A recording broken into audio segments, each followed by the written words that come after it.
very welcome. Ganz kurz.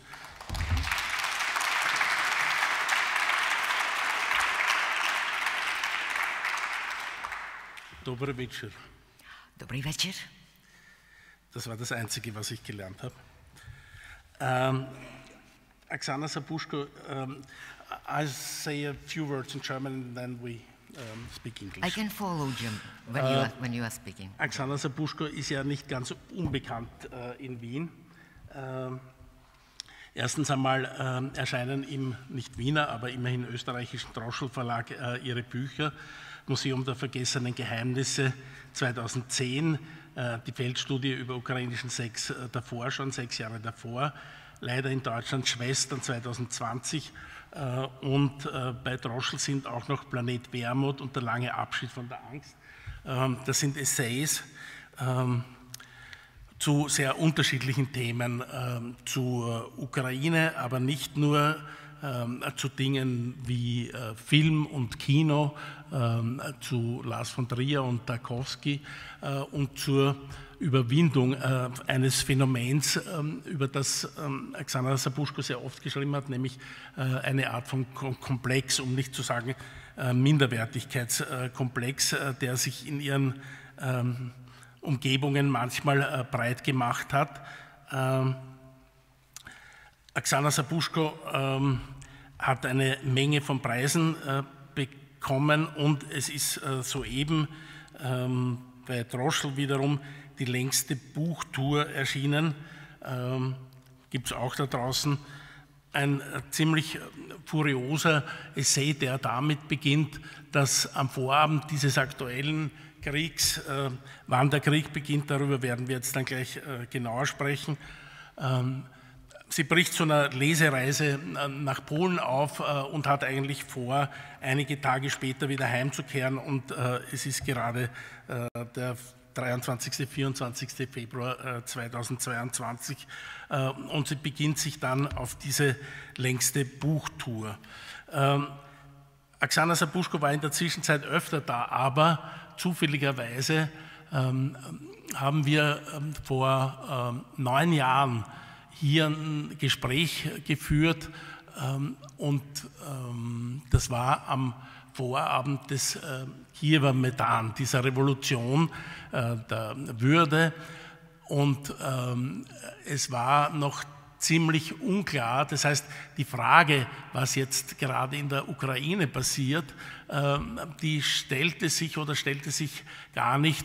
Es war die übliche Verwirrung und ich kann mich ziemlich genau daran erinnern,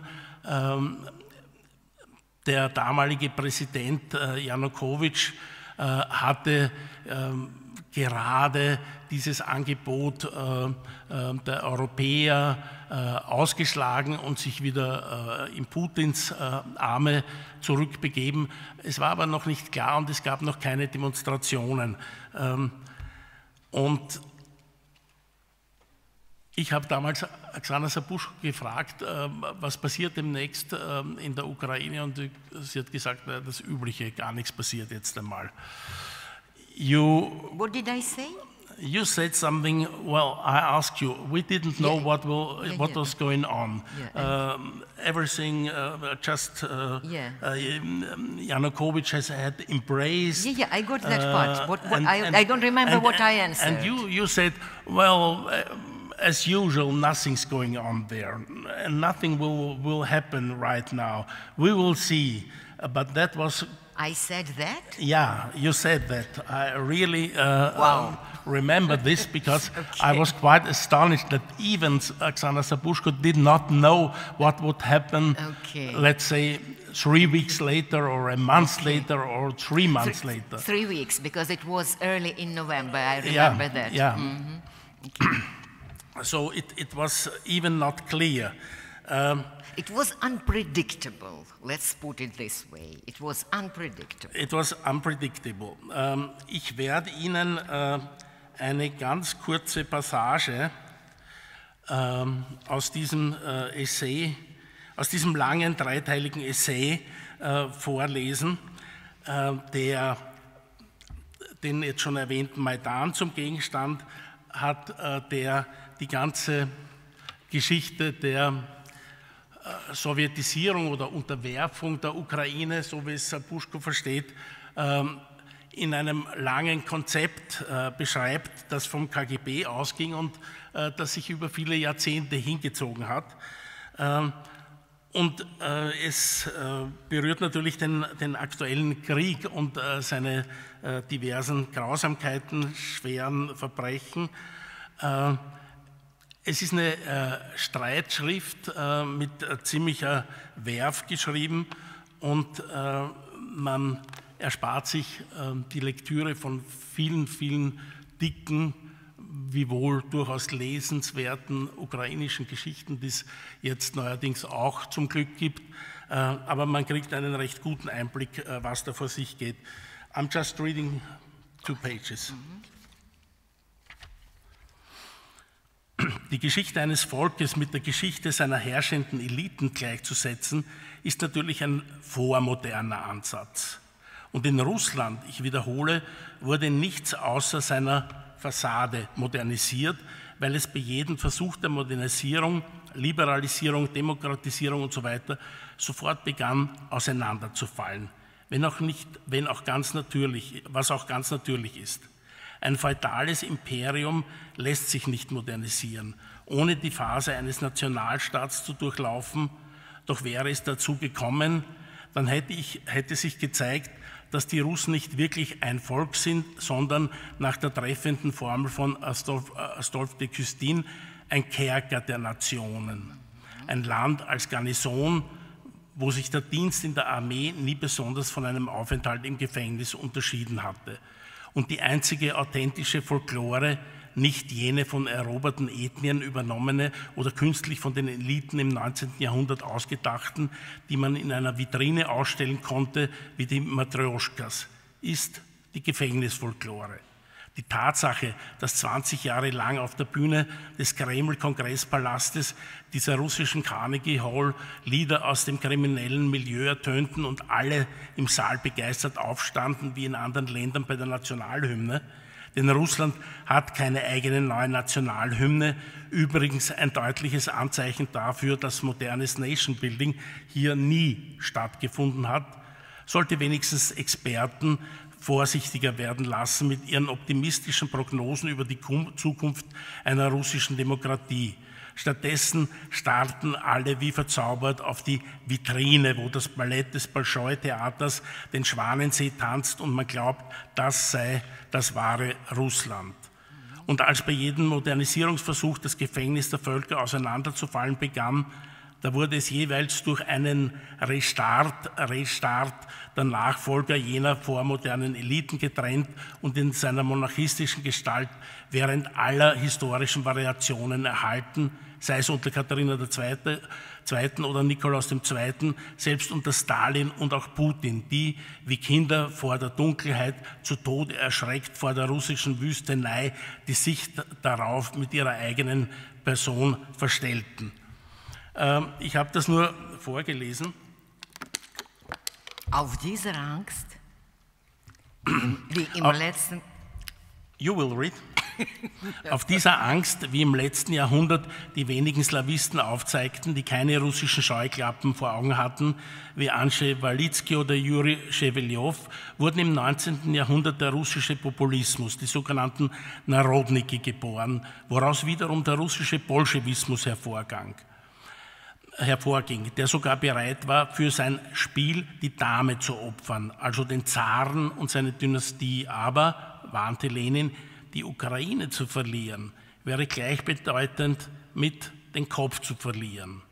Und eben diese Angst höre ich jetzt in den Auftritten der russischen Politemigranten, auf die der Westen vertrauensvoll seine Hoffnungen auf liberale Reformen in Russland nach Putin setzt, ohne zu kapieren, dass man mit demselben Erfolg auf die Balletttruppe des Bolschoi-Theaters setzen kann. Das ist alles dieselbe blendende Vitrine. Eine Geschichte ohne Volk, wie Nikolai Sluchewski, Urenkel von Stolypin, es ganz offen nannte. Jemand musste es endlich sagen, jemand, der weiß, wovon er spricht. Denn das haben bisher nur Ukrainer gesagt. Aber wer würde auf uns hören? Wir sind ja too small. Why was this?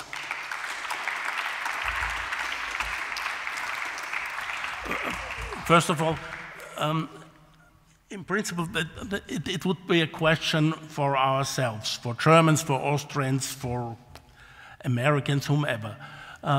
What do you think, and do you think that Ukraine was not really recognized before 2022, before 2004, before 1991, when you gained independence? Of course it wasn't. What did that mean for you as someone growing up in Kiev, studying there, being Ukrainian? What did that mean? You know, it's very easy to answer this question. After February 24, after this, well, overt invasion, which only for us in Ukraine was the final act of the 30 years old drama, which I tried to restore, to recapitulate here, you know, in some 50 pages. So after that, there was an influx of publications about Ukraine in the Western press. Yeah, I was following mostly what was appearing in English. There was a very remarkable article by British journalist Peter Pomerantsev in The Economist, I think it appeared. Well, who, quoting my fieldwork in Ukrainian sex, a novel, well, on goodness, love story, yeah, a love story novel, a novel on a toxic relationship or whatever else. Well, compared what my heroine was claiming back in the 90s, because the novel appeared in 1996, with his own investigations of Ukraine, which he held among Ukrainians in the northern part of the country, which was then in the spring under the Russian occupation. And surprisingly enough, that was the same, like, the need to be recognized, the need to be heard, the need to be, well, I don't know, respected or whatever. So somehow this burning need for recognition, which Pomerantsev says, I quote him. Does he speak, by the way, does he speak Ukrainian? Does Peter speak Ukrainian? No, he speaks Russian. He speaks English and Russian. I'm not sure whether he speaks Ukrainian. No, but that's not about it. He figured this out, well, as a priority, you know, in the regular town dwellers of Chernihiv or Kiev region to be recognized. And the heroine of Sabuschko's debut novel from the 90s to be recognized. And he said that before February 24, he was sure that it was about identity, that it was the identity issue. And it's only now, after February 24, that he understood that it is about security. Because those who are known, those who are recognized, are not that easy to be killed. It's harder to kill those who are recognized and known.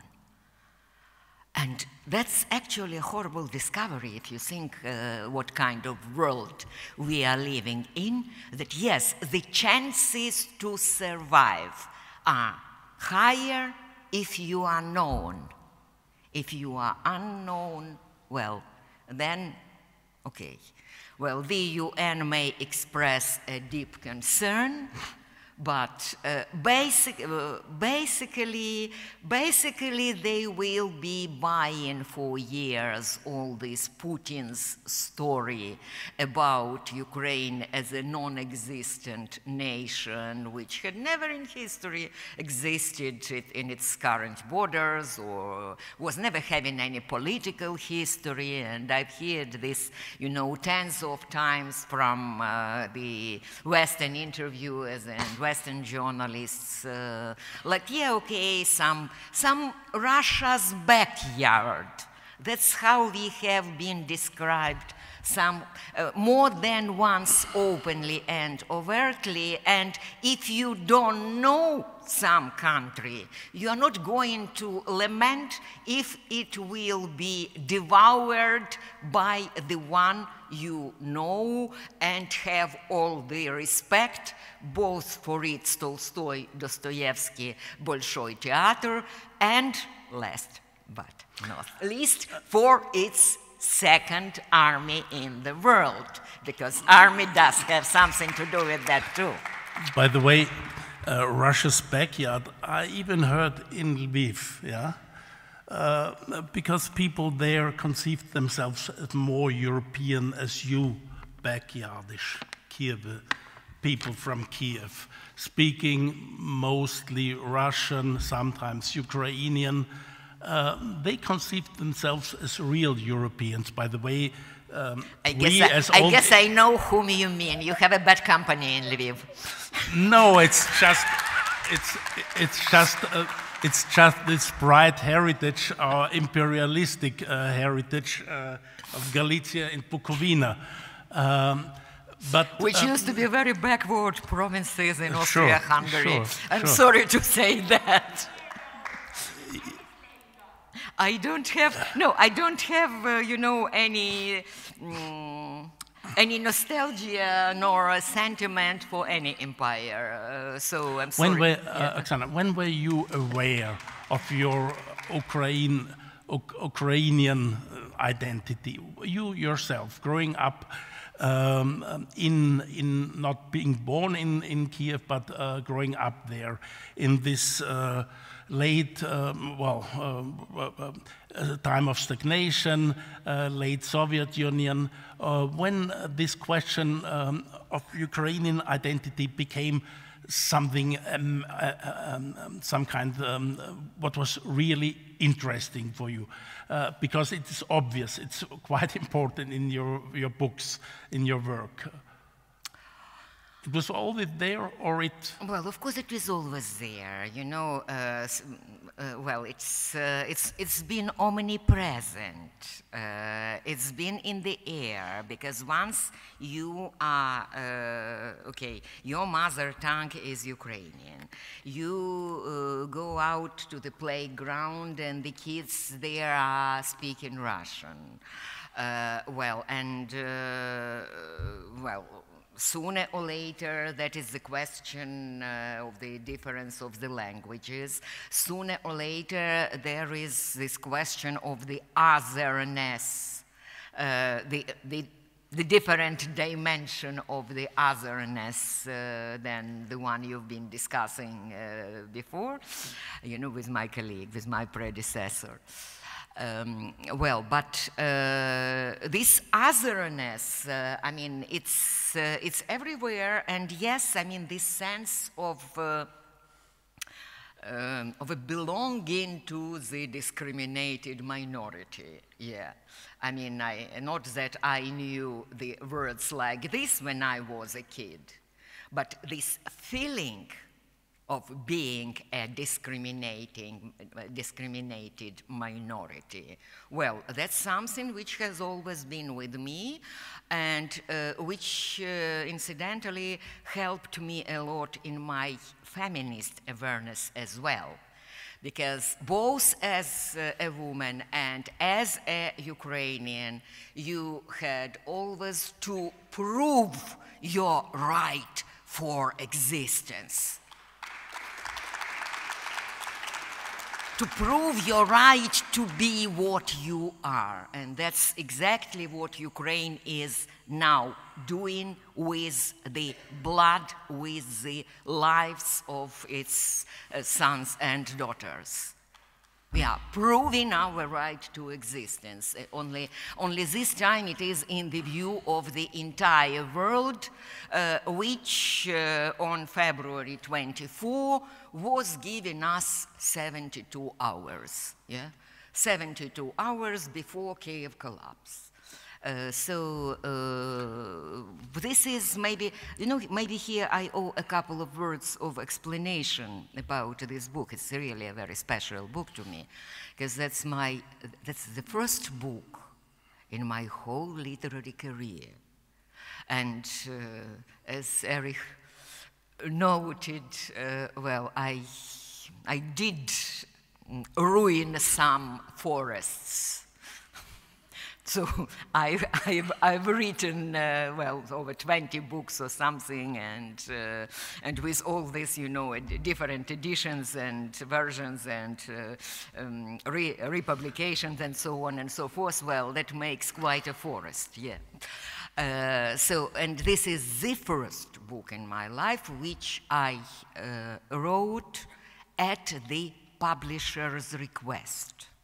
And this was in this, first weeks after the invasion, when the battle for Kiev was still on, and I stuck in Poland, not knowing, cut off from my country, my family, my whole previous life, not knowing whether I'll be able to return, and where am I, and how the things will be. And then I got this, something else, when I was going to Poland on February 23 for the long before designed book presentation for 3 days of promo tour with 19 interviews scheduled for these 3 days. So I just took 19 interviews and 2 readings. So I came with the carry-on with, 2 readings, 2 dresses. 2 dresses, some underwear, some cosmetics. Well, that's enough, carry-on is enough. And I left my computer, my laptop back home because, well, 19 interviews in 3 days, no point to open. I won't be having a spare minute to open my computer. And on Saturday, on 26th, I'll be back home. So, and then, on 24th in the morning, at 6 o'clock in the morning, the call from home, honey, it's started. They are bombing us, and here you are standing. So since I could not do anything but talking, I was, interviewed all this time, and I've been talking, like 16 or 18 hours non-stop, answering all these questions from the Western media. So there was this request actually from Italian publisher, to do the essay for the Western public, to explain what the collective West, given something like the collective West exists, and someone knows what it is, I don't know, but anyway, what the collective West has missed in all these past decades about this war, its contexts, its broader cultural meanings, and how it looks from the Ukrainian standpoint. So I've done my back, still, well, still in the air, still well, that was this horrible spring, so I tried to squeeze in as much information. Well, Erich chosen this part about, well, comparison of Russian and Ukrainian history. Well, that's a quotation from this Stolypin's grandson, yeah, that Russia doesn't have history, Ukraine does have history, Russia doesn't have history. I have a question for the smaller collective Western to explain sentences like. There are quite unusual ideas. So, for example, you're saying in 2014, to the beginning of this war, was the war did not begin at that time. It was Putin trying to end the war, which was lasting for many years, for centuries. What do you mean by that? No, I meant that, wait, no. I said that 2014, well, because there was the violation of international law. And there was this war, this military invasion into Donbass, and I mean the annexation of Crimea and military invasion in Donbass. And there were invasions, this kind of disguised as paramilitary, the invasions from Russian special forces in many cities of this eastern part of Ukraine, which Putin then counted on going to Russia, because that was like the whole scenario was about Ukraine being a split nation. If you heard anything about Ukraine before 2014, it's that it is a split country. It is the country, well, where Galicia is pro-European and Ukrainian speaking, and eastern part is all Russian speaking and pro-Russian, and of course you can't have this such different peoples in one nation artificially united. I mean, I am quoting Putin. So this whole scenario had been on air for sale to the West for 10 years before 2014. I mean, everything had been very well prepared, very well prepared. Even my bad conversation partners in Western Ukraine said, well, but leave this fucking Donbass to them. Leave this Crimea to them. Oh, yeah, sure. I mean, it did have its effect within the country as well. And that was also the part of the whole drama, like to create this controversy within the country. And it's been, you know, technologically it's been very thoughtfully and I would say very masterfully in a way staged. The fact that it did not work, well, that's a miracle. The fact that the population of this, allegedly Russian-speaking or mostly Russian-speaking cities from Kharkiv to Mariupol refused to be Russians, refused to meet these pro-Russian groups with the Russian tricolor flags, with flowers, and opening their cities to them and saying, yes, we want to be a part of Russia. That was, you know, a big surprise for Kremlin. Even for you? For Kremlin. Well, for me, I have to confess that, yes, I still see it as a miracle. Because in a way, you know, I'm trying to rationalize history. I mean, It's a very dangerous business, you know, to think of to perceive history in terms of irrationality. You end up either like it's a very slippery way. Very slippery way, yeah. And from Herbst to Dugin, you know, I mean, it's a very bad story and very smelly story. Who even had a lot of friends in Ukraine. Dugin. Dugin? Yeah, but Aristovich was... okay. Well, Aristovich is not my friend, I'm sorry. Well. I'm not responsible for this guy.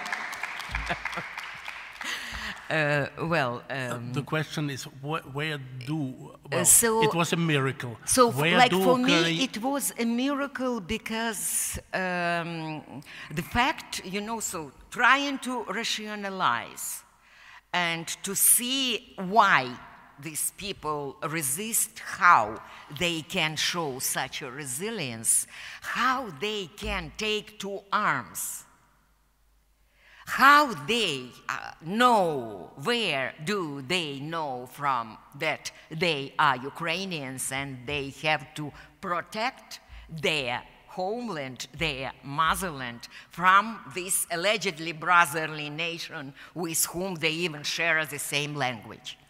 How they know this? I mean, where this comes from? And I mean, despite all these manipulations, political, in politics, in the media, I mean, all this shit. I'm sorry. I mean, of the record, okay.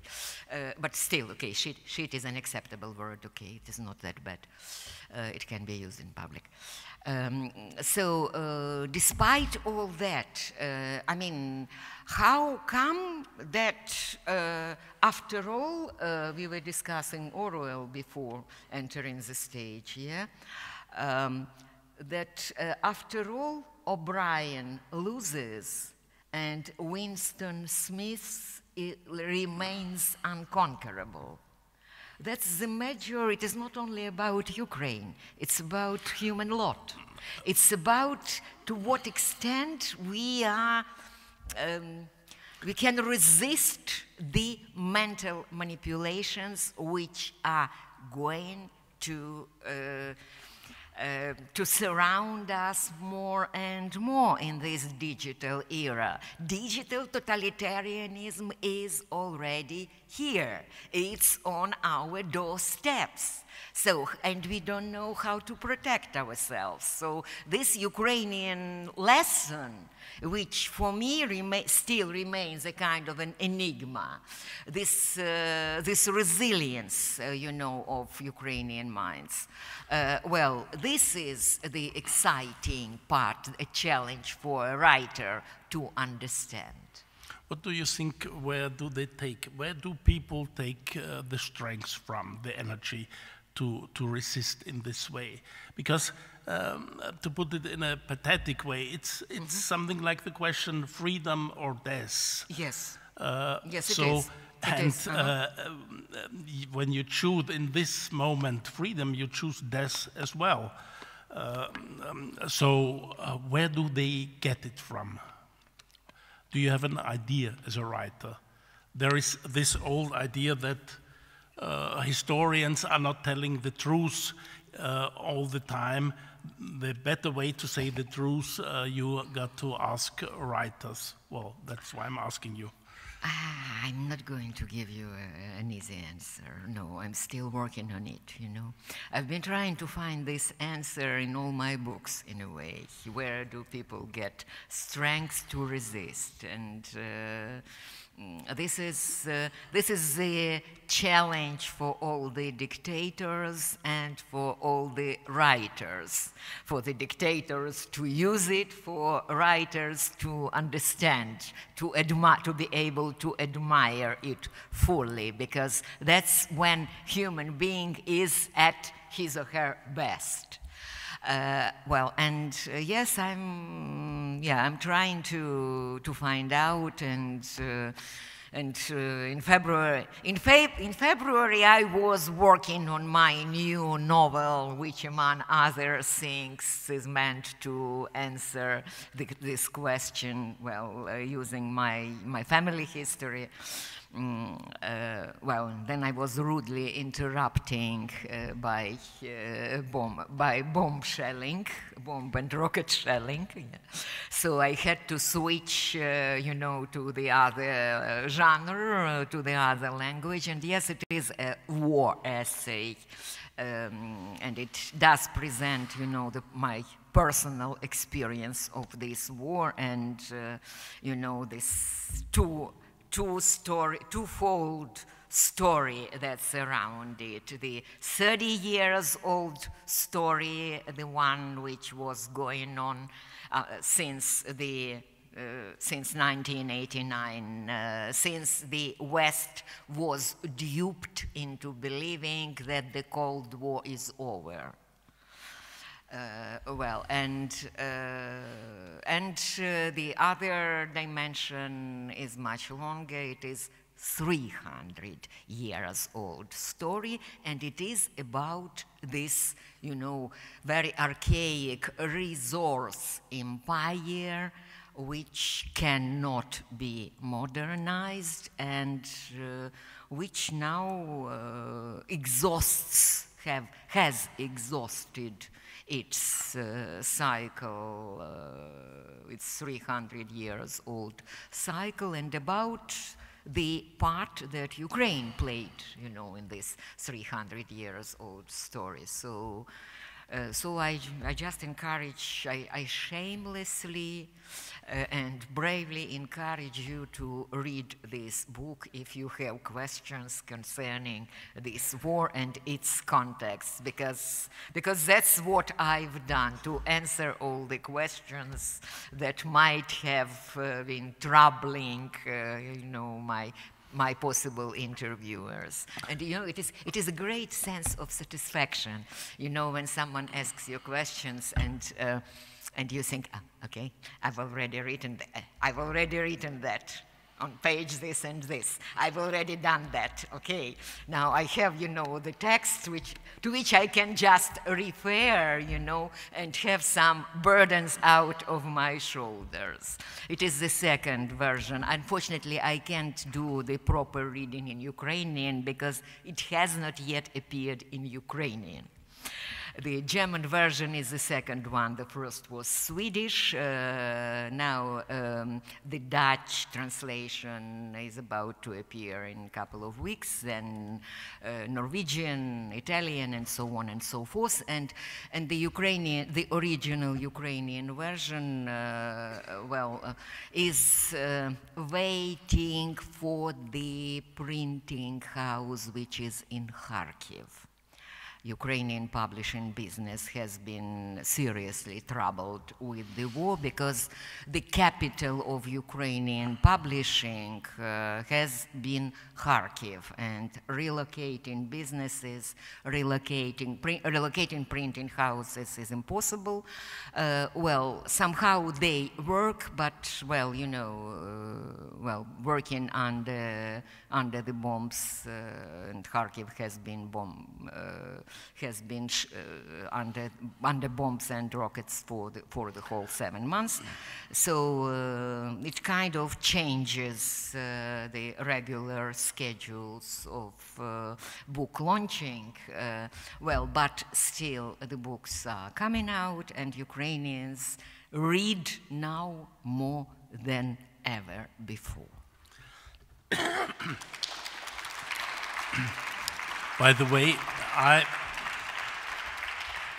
I've chosen this piece because you had enough energy to do some shelling of the German, and not just the German readers, by attacking us. We are all idiots reading Russian literature and not understanding that it's pure imperialist. What about this attack on Russian literature? Explain it a little bit, please. It is not an attack on Russian literature. It is what about? It is an attack on Russian studies in the West. That's what I said. On Slavic studies in the West. And of course, I did not say that you idiots that you read. I mean, no writer can compose such a sentence. You idiots, because you read. I'm sorry. I mean, it's against, you know, the very nature of writing. You know, this quotation, do I contradict myself very well, then I contradict myself. I know. It was a provocative sentence. You wanted to make me angry. No, I meant something else. And I did attack, and with this pent-up bile, which I could not refuse myself, a pleasure, you know, to share with the readers. I did attack I would say, the collaboration of the mainstream of Slavic studies in the West with current Russian authorities. And that's true. That's true, that's the real thing. We all know it's true. We all know that, Slavic studies, which is mostly tantamount to Russian studies and the other Slavic cultures, the other Slavic languages and literatures, well, play rather a minor role in the structure of the Slavic studies in the West. That Slavic studies, have been flourishing for the past 20 years when the prices for oil and gas were as high as they were to allow Kremlin to afford everything. And so the Slavic studies were very much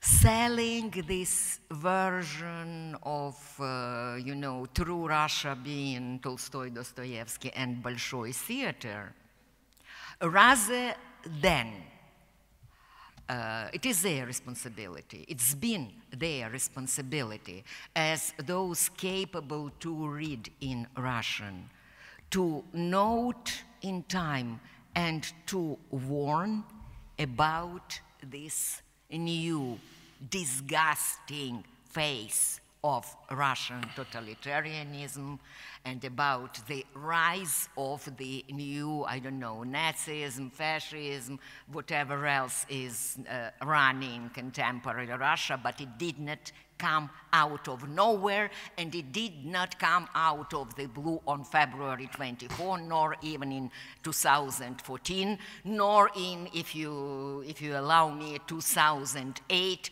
when this violation of international law was performed first time with open face against Georgia. That was the moment to say stop. Well, and to save all those people's lives that were destroyed since then up to now. But this, this soft power, and I've been receiving, many times I've been receiving letters of invitation to join the festivals of Russian culture, to celebrate together the beauty of Russian literature and Russian language. We won't be discussing the painful moments of Russian history.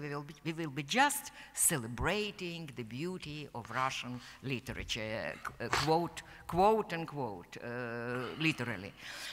So it's been they were having, you know, I mean, the Slavic scholars, they were having a very comfortable life, probably with lots of banquets in Russian embassies. I like black caviar myself. I mean, I can understand that, but to be serious, in the meantime, while they were studying, I don't know, Dostoevsky or Ulitskaya or whom else? Sorokin, okay, maybe Sorokin, who is published in 3,000 copies in Russia. In the same time, there was this avalanche of Russian literature, of new Russian sci-fi, so to speak. Starting the early 2000, some 20 years ago, this goodness, I mean, that's amazing technology. The whole library, hundreds of titles, Donbass on fire, fascism in Ukraine, 20 years ago, it was novels, fictions, yeah. Fictions will with the repeating plot, like some dead soldier from the Great Patriotic War from the 40s, rising up from his grave, or some guys getting back to the times of the Great Patriotic War, and they are warned that there will be fascism in Ukraine. The year of publication, 2003. 2004, 2005, the whole scenario has been already there, and it looks like there are this, you know, the army of these Russian sci-fi ghost writers just producing this whole industry of mind manipulation, preparing the war. And where on earth were all those Russian scholars who had to, I mean, who had an immediate professional duty, like to spot, hey, something is going on down there. Something very troublesome is going on down there. Sorry that I'm interrupting you, but I'm answering your question. I'm talking to whom Ukrainian. I attacked, yeah. I'm talking to Ukrainian writers for now for 20 years. Yeah. And there was not one who was not criticizing its own government, yeah? Especially the last one. I haven't asked you about Poroshenko, yeah? But usually it's always the story. I'm not defending all this Russian shit, yeah? There's another point. In the evening before this, the February war started, Ukrainian intellectuals were joking which kind of idiot Zelensky is, how ridiculous he is. I've heard it not just one time. I'm not his fan either. It was not you, but the main idea, you're just accusing some kind of Slavistic studies or journalists, but the information you got from Ukraine was something, it was not something very bright. Erich, it is not information about Ukraine. You asked me to comment on my article about Russian literature and said that I attacked Russian literature. And I said to you that that it's, you know, this university chairs of Russian studies absolutely in the West absolutely that I attacked, yeah. Absolutely d'accord. That Russian literature should be read and reread with different optics than it is now.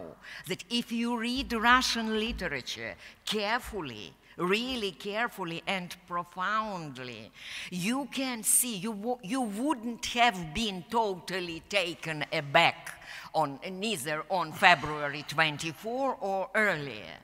And, well, and as most Ukrainians of my generation actually, as all Ukrainians of my generation. I know Russian literature probably better than my own, that is Ukrainian one. That's the, well, the advantages and disadvantages of the colonial education. You know, we all know the culture of the metropolis better than ours, because this has been, you know, this used to be well, Soviet school. Soviet school was like this, and the post-Soviet school had been remaining like this for quite a while as well. So, I mean, it is not about the bad news from Ukraine. I mean, I'm not happy with I have not been happy with my politicians. I have not been happy with any of my governments. I have not been happy with with lots of things. I mean, I'm very critical about, I've always been very critical about my country. Well, so in a way, you know, for us it is again a kind of a pleasant surprise that in the meantime, in these 30 years of independence, we did manage to have built quite an efficient and very well functioning state, even under the bombs. I mean, that's the news for us, yeah, that, well, it works. It works. Look at that, you know. They try to destroy the infrastructure, all these electric supplies and stations and substations, and then, you know, it takes all this, you know, communal services a couple of hours. Well, to liquidate, to get it all repaired, and okay, people are having again light and running water and electricity and internet, and like less than within a day. So yes, and no one is running, no one is waiting, no one is running away, no one is waiting, you know, for some good Tsar to come and take care of us. No, I mean, Ukrainians are very much, you know, self-efficient and good at self-organization. So, I mean, it is not, sorry, you mean I've interrupted you? You were going to say something about bad news from Ukraine? No, I just was interrupting you in your fur about Western Slavic studies, which is... And you started telling me about Ukrainian intellectuals. Which is not the main I'm not group happy with Ukrainian intellectuals either, as you got it here. Okay, well. By the way, where you're living the life of a flying Dutchman or Dutchwoman these months. Where are you living now? Yesterday I was in Barcelona. Last night I was speaking in Barcelona. The day before yesterday I was, 2 days before yesterday I was in the UK at Cheltenham Festival. Then next week we are meeting in Frankfurt, yeah? Then, well, anyway, you probably don't want to have the full schedule, but it is still the longest book tour, yeah. So now it is the longest book tour with this book. And yes, I mean, you are responsible for the books you've written. That's why books are like children.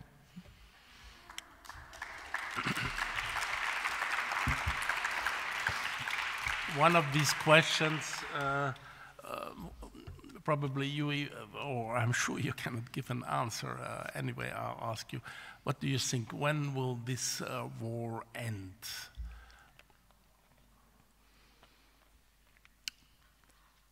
When Russia collapses. So to say. And the implications of this for you? Well, and yes, in the end, I managed to squeeze in, you know, a couple of passages of why this should happen and why this is the most I would say, why the beneficiaries of this process will be first and foremost people, well, those living in the current Russia. And in terms of, by the way, we were having even a controversy with the German editor who was not sure that I had to fight for this place where I say that from the standpoint of the ecological crisis and climatic changes, the collapse of Russia should also be seen in terms of the most efficient solution to the problem, because when we think about the horrible, absolutely horrible ecological situation on this whole huge territory, which is very scarcely populated. One thing about Russia, which is mostly misunderstood or underestimated in the West, that it is a very scarcely populated territory, the territory which is very poorly taken care of from Moscow or St. Petersburg in any period. And that explains, you know, this mentality of the resource empire, this taking the resources as something inexhaustible, be it natural resources or gas or oil or human resources, this Stalin's famous saying, "Бабы еще нарожают," the women, you know, will deliver more soldiers. So, I mean, why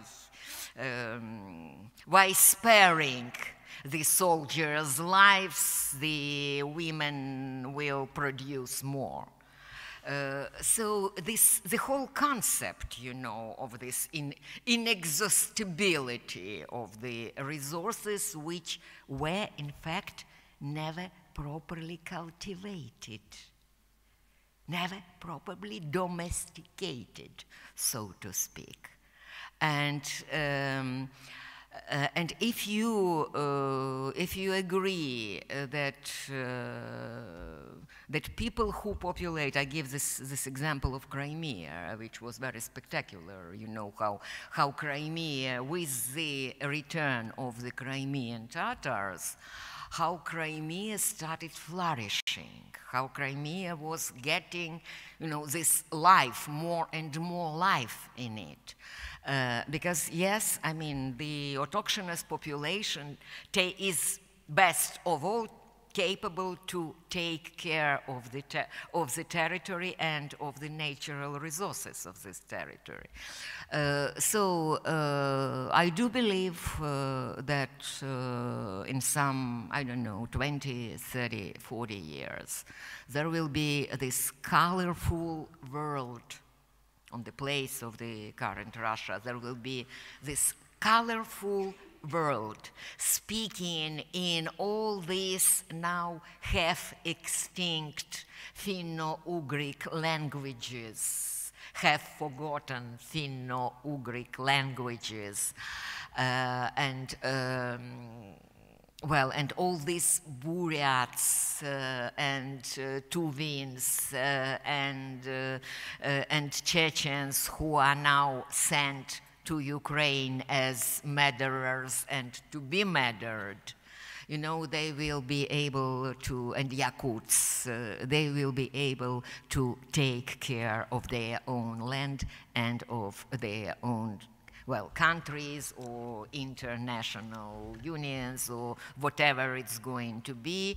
Well, but that's future, and that's something which really smells life and not death as current Russia does. Thank you very much.